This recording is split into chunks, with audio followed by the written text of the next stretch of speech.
Now that we have understood how to implement Kanban and what are the tools that we can use for analyzing the process and coming up with solutions for the problems that you identify, now let us understand what all metrics are used in Kanban method so as to measure the work.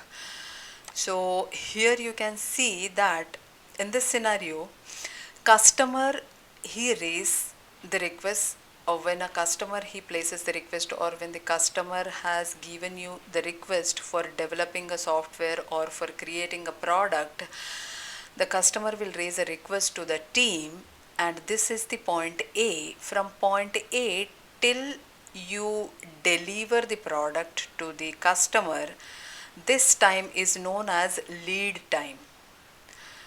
Customer places the request and you will produce the product and you will then deliver the product to the customer. So this time from the customer raising the request to the delivery of the product is known as lead time.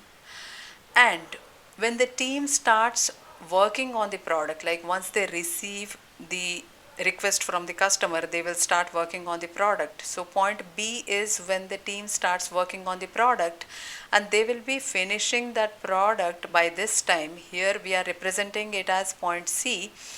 So this time is known as cycle time. And if the team is creating a product in multiple iterations by following Scrum or any other process, then they will be having multiple cycles. So the time the team is investing on creating the product or creating some increment is known as cycle time, and the time between the customer raising the request and the team delivering the product to the customer, this time is known as lead time.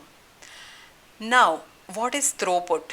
Like how much of the software you are able to deliver in the less possible time and in the least possible cost is known as throughput. Like how much productivity you are able to develop in your project. So that is known as throughput. How much output you are able to create in the least possible time, in the most efficient manner, and in the least possible cost is the throughput. So these are the few of the terminologies that are used in Kanban, and how that this is how we measure the work in Kanban. Yeah.